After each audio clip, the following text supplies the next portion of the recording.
I'll put a few shovelfuls of compost in, and then on top of the plants too. Right, we did our planting yesterday. My husband came home and he dug all these holes and I planted them. Okay, so we decided to put the peonies here, one here and one here, to kind of finish off the corner. So they've been here overnight. That's the dark purple butterfly bush. So this one's already doing better. It didn't look so good in the pot. Everything was wilting like this side here. So hopefully that'll start looking better soon too. But this side looks good. So this is like the lavender color. They called it pinky, I think, or pink. And these two plants were here, and then here on out we have the dark purple and light purple. And they look great. I just have to put more mulch, even out the soil, because that was from the digging up the holes for the plants. And then flatten out all that soil and put some mulch over it. I think it looks great. It's gonna look so pretty against the fence. It's still messy here. I have to hose off all the muck that we caused yesterday. But look how gorgeous they are. Oh, that's just so pretty.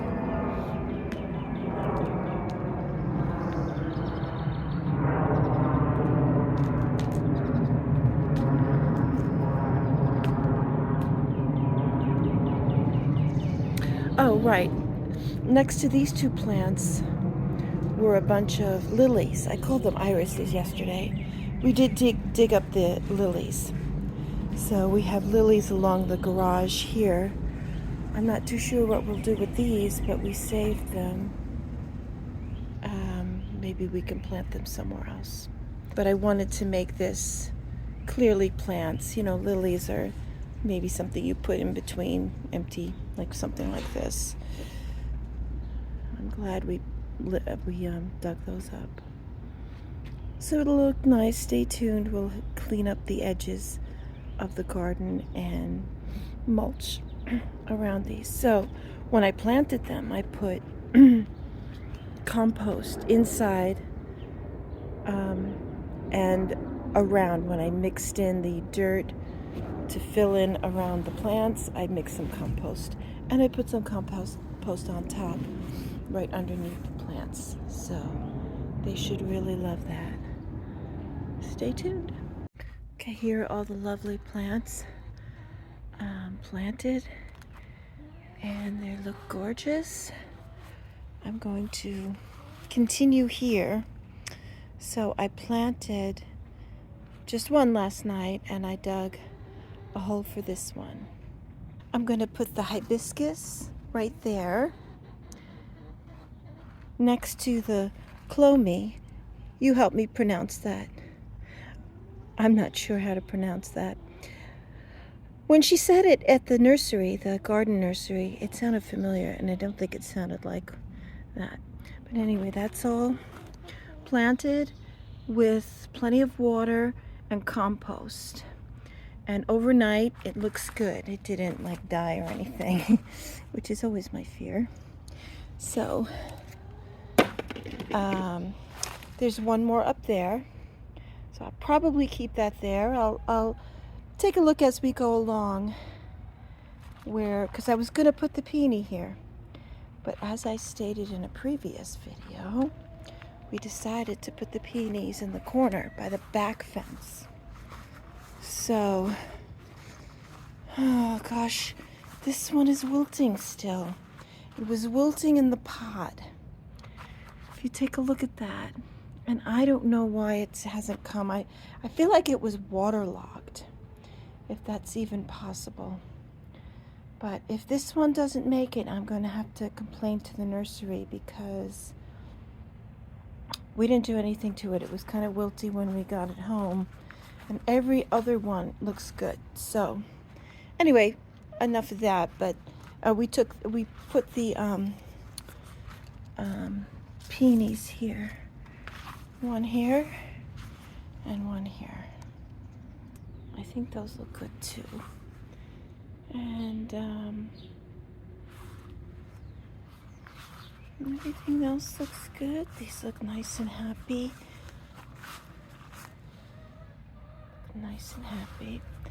They won't need any water for a couple of days. They had plenty of water and it rained. So we'll just let these go and see. I guess it's important to let the roots dry out so they don't get root rot. Anyway, it's looking good. So this is the section I'm tackling today. I'll be planting this hibiscus.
Oops. All right. Picking up the root a bit.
So there it is. I think that was planted really nicely. I put the mulch all around it. But before the mulch, I put the compost under the roots and I mixed it in the soil surrounding the roots. Then I put it on top, then I mulched it to keep it nice and, well, protected, I guess.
Beautiful purples. I love it.